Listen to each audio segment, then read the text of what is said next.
গীতা আর আমি। চিরকাল বলা হয় কর্ম করো, কর্ম করতে থাকো। কিন্তু শুধুমাত্র কর্ম করাটাই পর্যাপ্ত নয়, কর্ম কিভাবে করা হচ্ছে, কোন দিশায় করা হচ্ছে সেটা বুঝতে পারাটাও অত্যন্ত আবশ্যক। ভাগ্যের ভরসায় থাকবেন না। ভাগ্যের দ্বার যদি বন্ধ থাকে তাহলে নিজের কর্ম দ্বারা আপনি সেই দ্বার খুলে দিতে পারেন। এবার আপনার পথে যদি কোনো বড় পাহাড় চলে আসে তাহলে আপনি কি করবেন? ভাগ্যের ভরসায় বসে থেকে হাহাকার করলে তো হবে না। ভাববেন যে আমার ভাগ্যে এটা লেখা আছে তাই এই সমস্যা নিজে থেকেই পথ থেকে সরে যাবে। না, আপনাকে কর্ম করতে হবে। নিজের কর্মের দ্বারা এমন কোলাহলের সৃষ্টি করুন যাতে ভাগ্য নিজেই আপনার জন্য সেই দ্বার খুলে দেয়। কর্মের কোলাহল কিছুটা এমন হওয়া উচিত যে সেই বাধা যেন আপনার কোলাহল শুনে নিজে থেকেই আপনার পথ থেকে সরে যায়। কর্ম করুন, কিন্তু এটা ভেবে কর্ম করুন যে কিভাবে আপনি কর্ম করছেন, কোন দিশাতে আপনি কর্ম করছেন। দিশাহীনভাবে আপনি যতই কর্ম করুন না কেন কোনো লাভ হবে না, কখনো সৌভাগ্য লাভ করতে পারবেন না। কর্ম করুন, বুঝে শুনে করুন, আর আমার সাথে ভালোবেসে বলুন রাধা রাধা। আমরা সবাই জীবন সুখ আর শান্তিপূর্বক অতিবাহিত করতে চাই। আমরা সবাই এটাই চাই যে আমরা সবাই স্বাধীন থাকব আর এই স্বাধীনভাবেই আমরা জীবনে অগ্রসর হব। আর যখন কোনো ব্যক্তি আমাদের এইসব কিছু করতে বাধা দেন তখন আমরা তার উপর রুষ্ট হই। কিন্তু সত্যিটা ঠিক এর বিপরীত। কখনো কখনো এই ব্যক্তি অজান্তেই আমাদের এটা ভাবতে বাধ্য করে দেয় যে আমরা যেটা করছি সেটা কোথাও অনুচিত নয় তো। জীবনে অগ্রসর হতে হতে, সুখ খুঁজতে খুঁজতে, স্বাধীনতা খুঁজতে খুঁজতে আমরা অনুচিত কিছু করছি না তো। এটা বোঝা অত্যন্ত প্রয়োজনীয়। আর এটাই আমরা বুঝবো একটা উদাহরণ দ্বারা। কখনো কোনো উপবনে যাবেন আর গিয়ে ওখানকার মালিকে দেখবেন কি করে। কিছু সময় অন্তর ও ঘাস আর আগাছা কেটে পরিষ্কার করে। আর এরকমটা কেন করে?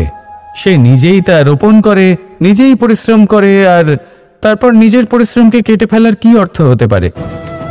এরকমটা সে কেন করে?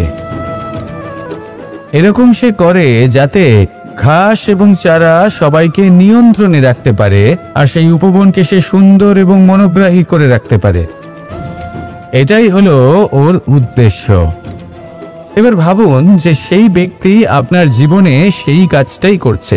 আপনার জীবনে সে মালি হয়ে আসে আর কোনো শুল্ক ছাড়াই আপনাকে সে আরো উত্তম ব্যক্তি করে তুলছে।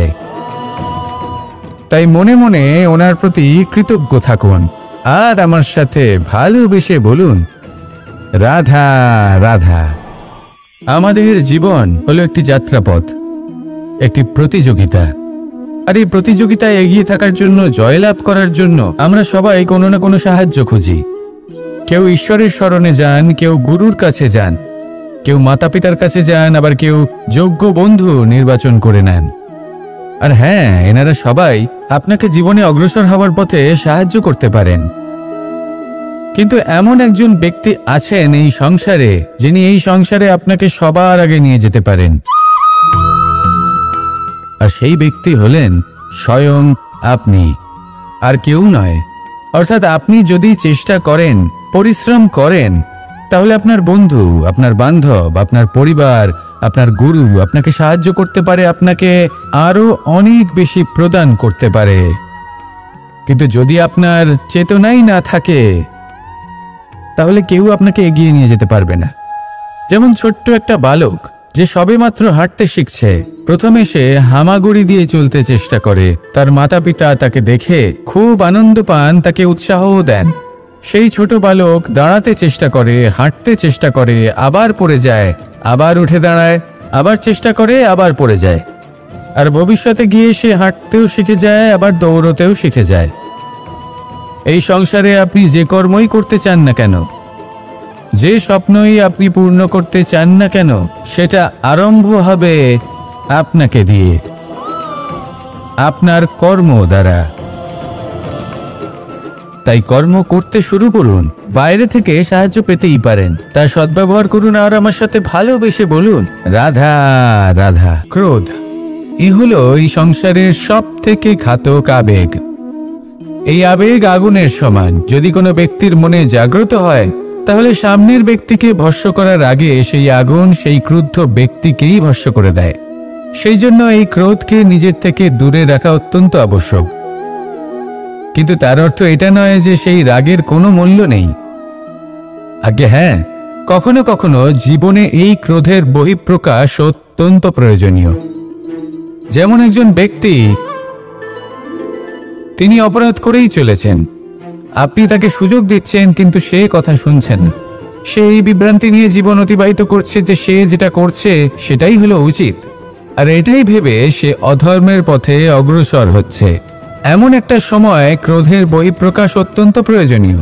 যেমন শ্রীরাম ক্রুদ্ধ হয়েছিলেন, উনি অগ্নিবাণ সাধন করেছিলেন সাগরের প্রতি, কারণ সাগর নিজের অহংকারে মত্ত হয়ে কিছুতেই শ্রীরামকে লঙ্কা পর্যন্ত পৌঁছানোর পথ খুঁজে দিচ্ছিল না। যখন শ্রীরাম ক্রুদ্ধ হলেন তখন সাগর ওনাকে পথ দেখালো। ক্রোধ প্রকাশ করুন, কিন্তু উচিত সময়, উচিত পরিস্থিতিতে, উচিত মাত্রাতে। আর কখনোই এই ক্রোধের আবেগ যেন আপনাকে নিয়ন্ত্রণ না করতে পারে। আসুন আমার সাথে ভালোবেসে বলুন রাধা রাধা। প্রত্যেক মানুষ জীবনযাপন করেন, কিন্তু প্রত্যেক মানুষ বেঁচে থাকার রসদ জোগাড় করতে পারেন না। তাহলে কি করা যায়? জীবনের রসদ কিভাবে জোগাড় করা যায়? কিভাবে আমাদের চেষ্টা করে যাওয়া উচিত? আমাদের কি করা উচিত? কিছু কাজ আছে যেগুলো আপনাদের করতে হবে। সর্বপ্রথম, জীবনে যখনই কোনো সমস্যা আসবে তখন নিরপেক্ষভাবে তার সম্মুখীন হন। তা সে যে সমস্যাই হোক, সেটা সমাধান করার জন্য আপনাকে শুভ পথ নির্বাচন করতেই হবে। তারপরে যদি আপনার হাতে কখনো ক্ষমতা আসে, সেই মুহূর্তে আরো বেশি বিনম্র থাকতে হবে। আপনি ধন অর্জন করলে তখন অহংকার জাগ্রত হতে দিলে চলবে না। আপনি যদি শক্তিশালী হয়ে ওঠেন তাও অহংকার জাগ্রত হলে চলবে না। জীবনে যখনই ক্রোধ হবে তখন নিজেকে নিয়ন্ত্রণ করুন আর ভেবে দেখুন যে যদি এই মুহূর্তে আপনি ক্রোধ দেখান তাহলে তার পরিণাম কি হবে। এর ফলে কি কিছু শুভ ঘটনা ঘটবে নাকি অশুভ কিছু ঘটবে? শুধু এই কটা কাজ নিজেদের জীবনে আত্মসাৎ করুন, জীবন যাপন অত্যন্ত সহজ হয়ে যাবে। আসুন আমার সাথে ভালোবেসে বলুন রাধা রাধা। এই সংসারে যদি আপনি শুভ কিছু অর্জন করতে চান তাহলে দুটি পথ আছে।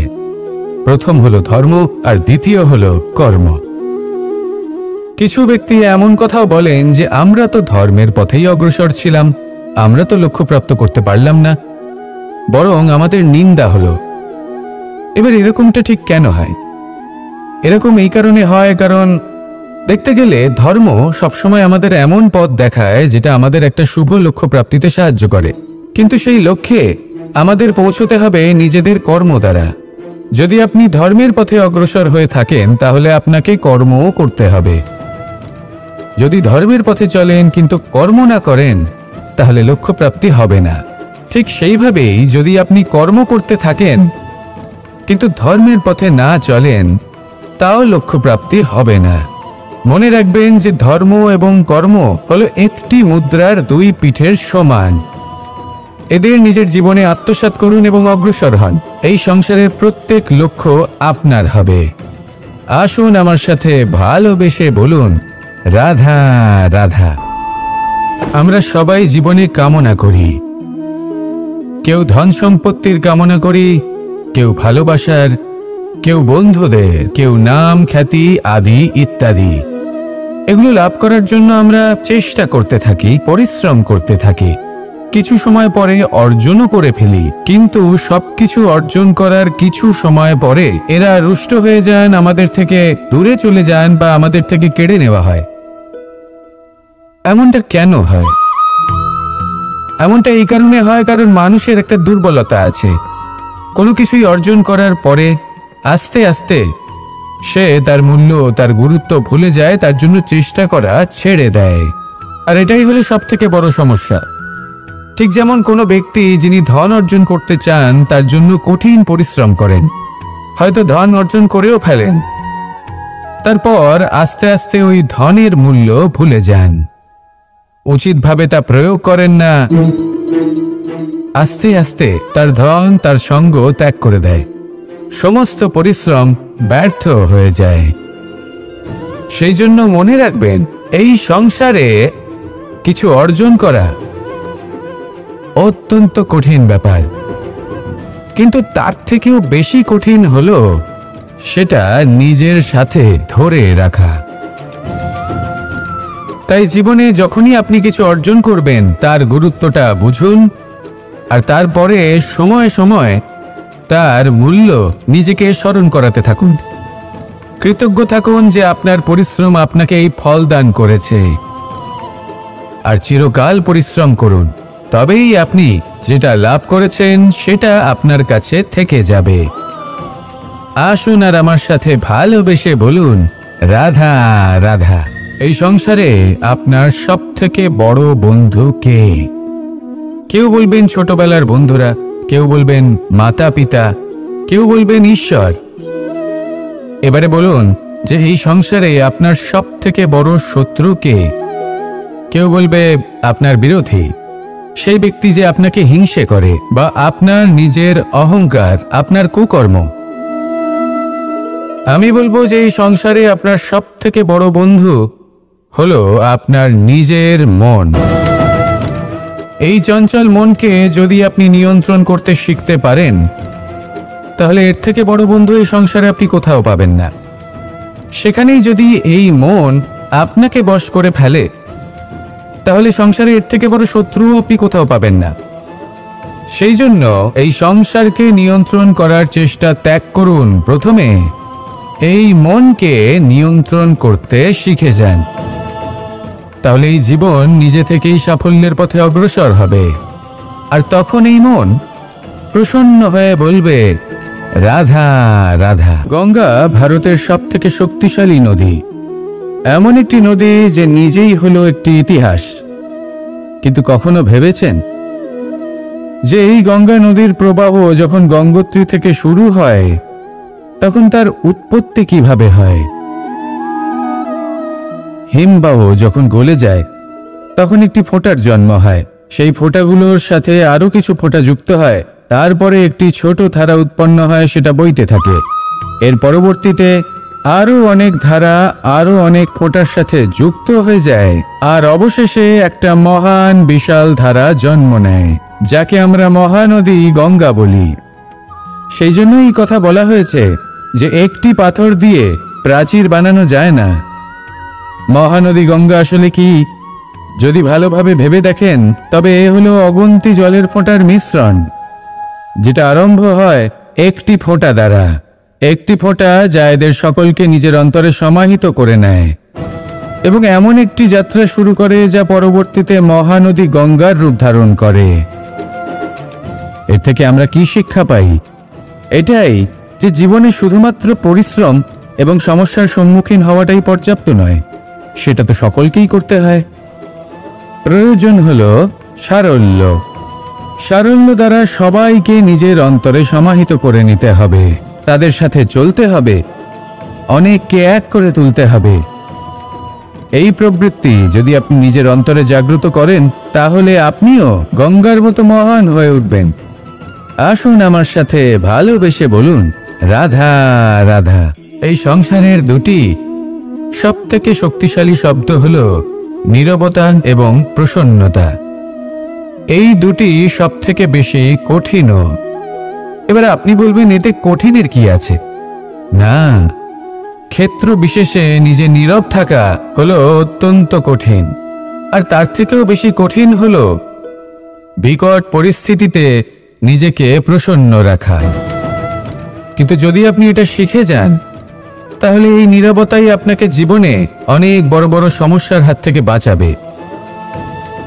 এই প্রসন্নতা আপনাকে বিকটতর পরিস্থিতি থেকে বেরিয়ে আসতে শক্তি যোগাবে।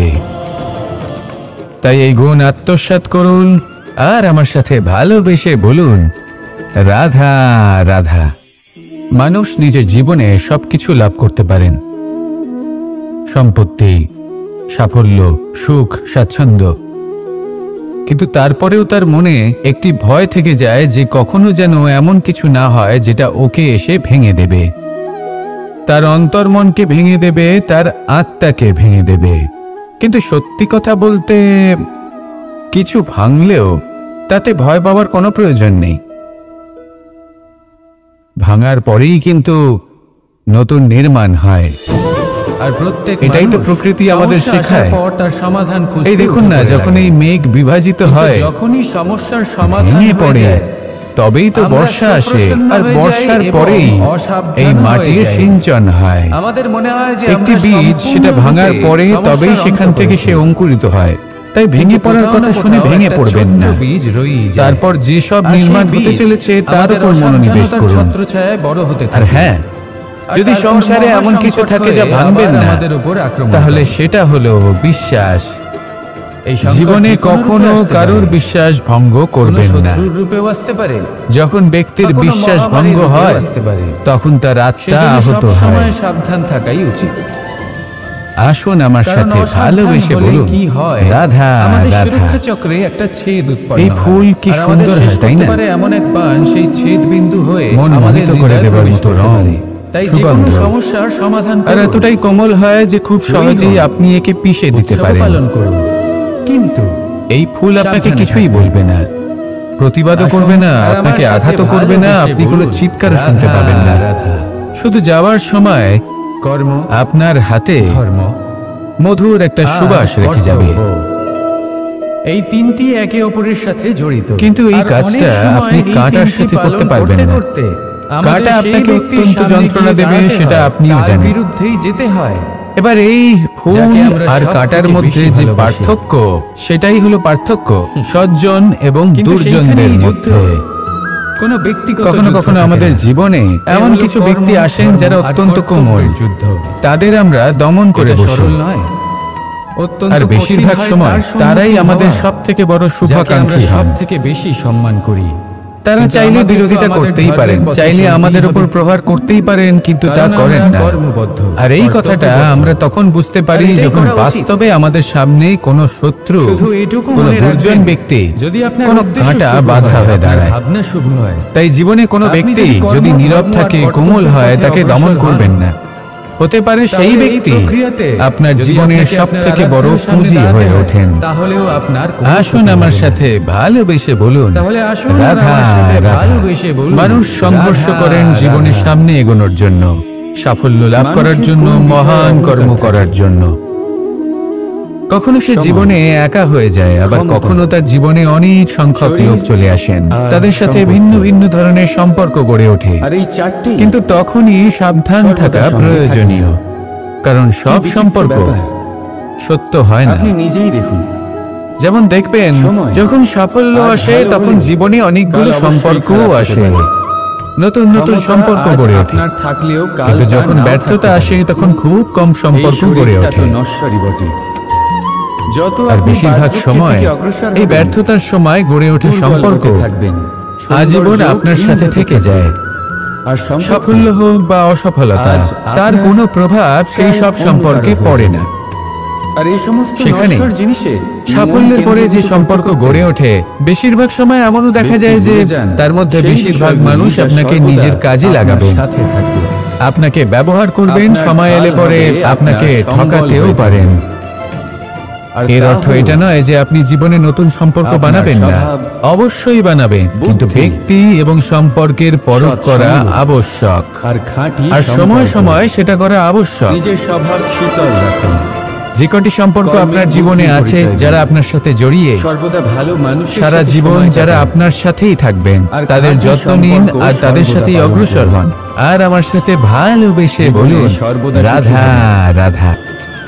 পরম শক্তি প্রকৃতি, রাধা এ হলো এই সংসারে সব থেকে বেশি শক্তিশালী। এই প্রকৃতির সামনে কারোর কোনো অস্তিত্ব নেই, আর সেই কর্ম এই প্রকৃতি আমাদের জীবন যাপনের জন্য অসংখ্য সম্পদ প্রদান করেছেন, আর তার সাথে এই বিষয়টার দিকেও বিশেষ যত্নবান হয়েছেন যে আমরা যেন এর মোহজালে ফেঁসে না যাই। প্রেরণাদায়ক যেমন পেট ভরানোর জন্য চাল ডাল প্রদান করেছেন, তার সাথে সেই চাল ডালের মধ্যে কর্মের বিষয়ে বিচার কীটের উপস্থিতি রেখেছেন, যাতে সেই চাল ডাল সময়ের সাথে সাথে খারাপ হয়ে যায়।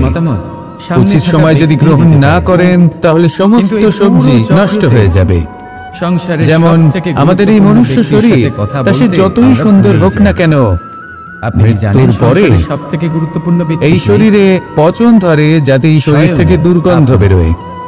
এমনটা প্রকৃতি কেন করেছে? যাতে আমরা যত শীঘ্র সম্ভব সেই দেহের অন্ত্যেষ্টিক্রিয়া করতে পারি, জীবিত আছে তাকে বিদায় জানাতে পারি, আর তাকে পঞ্চমহাভূতে বিলীন হতে দিতে পারি। প্রকৃতি যেটা করছে সেটা অনুচিত নয়। প্রকৃতি এই কারণে এমন করে যাতে আমরা কর্মবন্ধনে আবদ্ধ থাকি, মোহর বন্ধনে নয়। নিজের কর্মকে বুঝুন। যেমন ধরুন এই শস্য, ধরুন আপনি চেষ্টা করছেন এই শস্য পেতে এবং আপনার জীবনে সেই শস্য আপনি লাভ করছেন অত্যাধিক মাত্রায়, তাহলে তা ভোগ করুন, আর বাকি শস্যটা সবার মধ্যে ভাগ করে দিন, যাতে অন্যেরও পেট ভরে। তাতে বলুন আপনি কি এরকম চাইবেন? যদি আপনি সাফল্য লাভ করেন, শ্রেষ্ঠ কর্ম করেন, শ্রেষ্ঠ ব্যক্তি হয়ে ওঠেন, তাহলে কখনো অহংকার করবেন না, অহংকারী হয়ে উঠবেন না। সেই সাফল্য, সেই শ্রেষ্ঠত্ব সদ্ব্যবহার করুন অন্য কারোর জীবন প্রকাশময় করার জন্য। তবেই আপনার সেই সাফল্য, আপনার শ্রেষ্ঠত্ব জীবনে আরো ঊর্ধ্বমুখী হবে। সবার শেষে আমরা সবাই পঞ্চমহাভূতে বিলীন হয়ে যেতে চলেছি। উচিতভাবে এই জীবনের সদ্ব্যবহার করুন, কর্মের সাথে জড়িত থাকুন, এই প্রকৃতির পথ প্রদর্শন মানতে থাকুন, আর আমার সাথে ভালোবেসে বলুন রাধা রাধা। সবকিছু এই জীবন যেটা আপনি যাপন করেন, জানি আপনার এত অহংকার, বলুন এই জীবনে আপনার কি আছে? জিতে নিতে চাই। আপনাকে জন্ম দিয়েছেন আপনার মাতা, আপনাকে হারতে দেয় না। তারপর আপনাকে হাঁটতে শিখিয়েছেন, কথা বলতে শিখিয়েছেন, ভাষা শিখিয়েছেন, আরো অনেক কিছুই শিখিয়েছেন আপনার গুরু বা আপনার মাতা পিতা, অথবা এই সংসার, নাকি প্রেমের, ব্যবসা, বাণিজ্য। আমি তো এই সবকিছুর সাধন অন্য কেউ দিয়েছেন। ধন অর্জন করার সাধনও অন্য কেউ দিয়েছেন। ধনও অন্য কারোর থেকেই লাভ করা হয়েছে, এবং সম্মানটাও অন্য কোনো ব্যক্তি আপনাকে দিয়েছেন। জন্মের পর প্রথম স্নানও অন্য কারোর হাতে করতে হয়েছে, মৃত্যুর পরেও অন্তিম স্নানটাও অন্য কেউ করাবে। জীবনে এটা হই, তাহলে এই সংসারে জীবনেই এটা হয়ে থাকে। আপনার নিজের কি আছে? দেখা হলে আমরা কি ধরনের কথা বলবো? জীবন শুধু এটাই আছে যেটা আপনার নিজের, হারিয়েছি। আর এই জীবনকে উচিতভাবে যাপন করুন, পূর্ণরূপে তার সদ্ব্যবহার করুন, আর শ্রেষ্ঠ থেকে শ্রেষ্ঠ কর্ম করুন। যদি সময় এলে পরে অন্য কেউ আপনাকে কিছু দেয় আপনার যেটার প্রয়োজন ছিল, তাহলে সময় এলে আপনাকেও অন্যদের সব কিছুই দেওয়া উচিত। এই জীবনে যা কিছুই লাভ করেছেন তা উচিতভাবে ভালোবেসে উপভোগ করতে শিখুন, সবার মধ্যে ভাগ করে দিতে শিখুন, সেগুলিকেই প্রাধান্য দিন। মনে রাখবেন এই সংসারে এমন কিছুই নেই যা আপনার আর চিরকাল আপনার কাছেই থাকবে। আসুন আর আমার সাথে ভালোবেসে বলুন রাধা রাধা। করি আমার যশোদা মাকে। এই সংসারে এক, এই সংখ্যাটি অত্যন্ত শক্তিশালী। আপনি জীবন যাপন করেন একবার, জন্মগ্রহণ হয় একবার, মৃত্যু আপনি একবারই লাভ করেন। এই এক সংখ্যাটি অত্যন্ত গুরুত্বপূর্ণ। কথায় বলা হয়, যদি আপনি এককে একের বিরুদ্ধে করে দেন তাহলে সেটা হলো রাজনীতি। এটা সত্য। মানুষ সেখানে ষড়যন্ত্র করতে শিখে যায়। এটাই যে এই ভালোবাসা। আর যদি আপনি এককে একের সাথে মিলিত হতে না দেন তাহলে সেটা কূটনীতি হয়ে দাঁড়ায়, মানুষ সেখানে ছলনা করতে শিখে যায়। সুখ পেতে চান, এবার যদি আপনি এককে একের সাথে মিলিত করে দুই করে দেন, দিনের জন্য সুখ পেতে চান, তাহলে সেটা গণনীতি হয়ে দাঁড়ায়। মানুষ সংগ্রহ করতে শেখে, লাভ করতে শেখে। আর যদি আপনি এক এবং এক মিলিয়ে শূন্য করে দেন, মাতা পিতা, তাহলে তাকে আধ্যাত্ম বলা হয়, যেখানে আমরা নিজেকে ঈশ্বরের কাছে পূর্ণরূপে সমর্পণ করে দিই। চিরকালের জন্য সুখী আর যদি হতে চান, আপনারা ভালোবাসতে হবে এক আর এক নিজের এই দুইকে মিলিয়েও কারণ একই থাকতে পারেন, হোক না কেন, তাহলে কখনো না তাকে কখনো ভেঙে প্রেম যাবে। নীতি বলা হয়। এই সংসার যেমন হলো আমি এমনই আর যে রাধা, যাদের সঙ্গ না আমরা পাই, শূন্য তাদের না আমরা সঙ্গ দুজন ভিন্ন, দুজন ভিন্ন হয়েও একদিন ত্যাগ করতে আমরা অভিন্ন। শুধু কর্মই হলো এমন এক এর সঙ্গ দ্বারা যা জীবনের কখনো অর্থ আপনাকে বুঝতে ত্যাগ পারা করবে না। যায়। আপনার তাই এই অর্থ মৃত্যুর বুঝতে পরেও শিখুন। এই মন কর্ম আপনাকে প্রসন্ন বাঁচিয়ে হয়ে রাখবে। বলবে রাধা তাই সবসময় রাধা। মনে রাখবেন, এই কর্ম আমরা সবাই জীবনের সামনে ধর্ম এগোতে মনে চাই করে আর পালন সামনে করা উচিত। এগোতেও থাকি। আর জীবনের যখনই কোনো শেষ ব্যক্তি মুহূর্ত জীবনের সামনে পর্যন্ত এগোতে থাকে তখন তার কর্মকে পথে ভালোবাসুন। নিশ্চিত রূপে বাধা জীবনের আসে। শেষ মুহূর্ত পর্যন্ত তখন মানুষ সুখে ঈশ্বরের কাছে থাকবেন। প্রার্থনা করে আর আমি তো যে হে সবসময় ঈশ্বর, বলি, আমার জীবনে যেন কোনো বাধা না কর্ম আসে, করতে আর থাকো। যত বাধা আছে ফলের চিন্তা তার করো হাত না। থেকে আমাকে তাহলে রক্ষা আসুন করে আর নিও। আমার সাথে ভালোবেসে বলুন, পূর্ণরূপে রাধা, একটি রাধা। নিরাপদ জীবনের কামনা করে।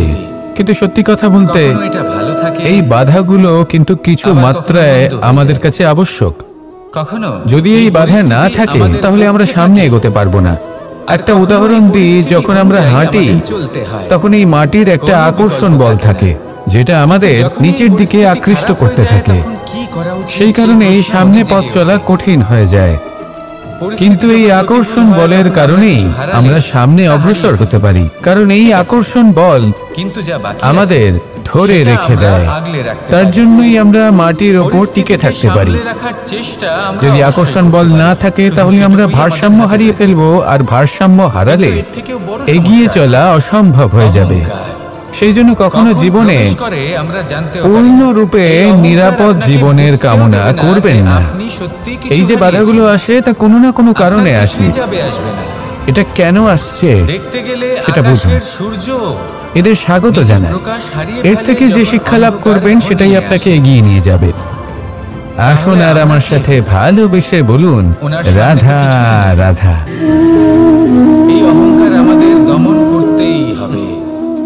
এটা বিশ্বাস করতে হবে এই স্মৃতিগুলি যে এই কি অসম্ভব সমগ্র মূল্যবান, তাই না? সৃষ্টিতে শুধু আমরা তাদের শুধুমাত্র প্রয়োজন হলো একটা একটি কণা। মাধ্যম। তার থেকে বেশি আর কিছুই নয়। যেমন মাখনে ভরা এই বিশ্বাস মাটির করতে হাড়ি হবে যে দেখে আমরা আমার ততটাও বড় বৃন্দাবনের নই, কথা মনে যে পড়ে গেল। কখনোই কিছুই হারাবো না।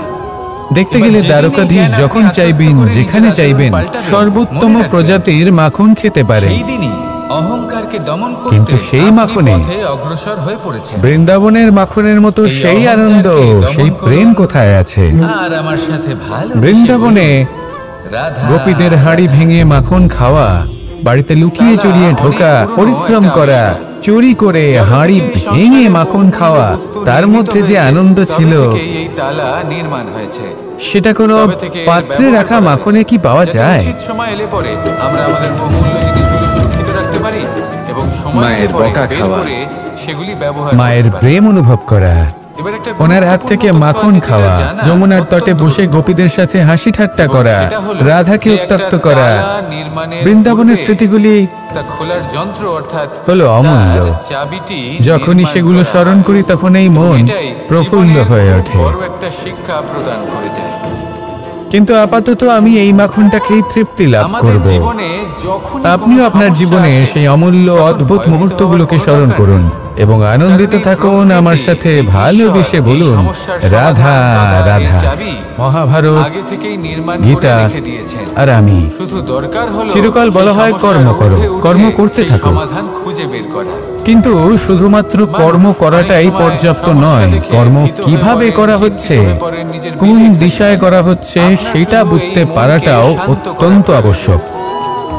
এই ভাগ্যের শান্ত ভরসায় মনের থাকবেন সাথে না। এই সমস্যার ভাগ্যের নিবারণ দ্বার খুঁজে যদি নিতে বন্ধ হবে। থাকে তাহলে নিজের কর্ম দ্বারা এই আপনি সমস্যা সেই দ্বার যতই খুলে তীব্র দিতে হোক না পারেন। কেন, ভয় পাওয়ার কোনো এবার আপনার প্রয়োজন পথে নেই। যদি কোনো বড় পাহাড় পরম চলে শান্ত আসে মনে সমাধান খুঁজে তাহলে বের আপনি কি করবেন? আসুন ভাগ্যের আমার সাথে ভরসায় বসে ভালোবেসে থেকে বলুন, হাহাকার করলে তো রাধা, হবে না। রাধা। ভাববেন যে মানুষ আমার বড়ই ভাগ্যে এটা লেখা আছে বিচিত্র তাই এই সমস্যা নিজে থেকেই পথ অধিক থেকে সরে যাবে অধিকতর না। ধন লাভ করার চেষ্টায় আপনাকে কর্ম করতে হবে। নিজের শরীরকে নিজের নষ্ট করে কর্মের ফেলেন। দ্বারা এমন নিজের কোলাহলের শক্তি সৃষ্টি হারিয়ে করুন ফেলেন, নিজের যাতে সামর্থ্য ভাগ্য হারিয়ে নিজেই ফেলেন। আপনার জন্য সেই দ্বার আর খুলে যে দেয়। ধন লাভ করেন সেটা কোথায় যায়? কর্মের সেই শক্তি, কোলাহল সেই কিছুটা এমন হওয়া সামর্থ্যকে উচিত যে আবার সেই ফিরে বাধা পাওয়ার যেন জন্য। আপনার কোলাহল শুনে নিজে আর থেকেই কিছু আপনার মানুষ পথ জীবনে থেকে এমনভাবে সরে যাপন যায়। করেন যেন তা কখনোই শেষ হবে না। কর্ম করুন, কিন্তু শেষ তো সবাই কিন্তু এটা হবে। ভেবে কর্ম আর করুন যে যখনই কিভাবে শেষটা আপনি কর্ম কাছে চলে করছেন, আসে, কোন দিশাতে তখন আপনি কর্ম মানুষ করছেন। এটা বুঝতে পারেন যে সে দিশাহীনভাবে আপনি জীবনকে যতই উপভোগ কর্ম করে। করুন না কেন তার কারণটা কি? কোনো লাভ হবে না।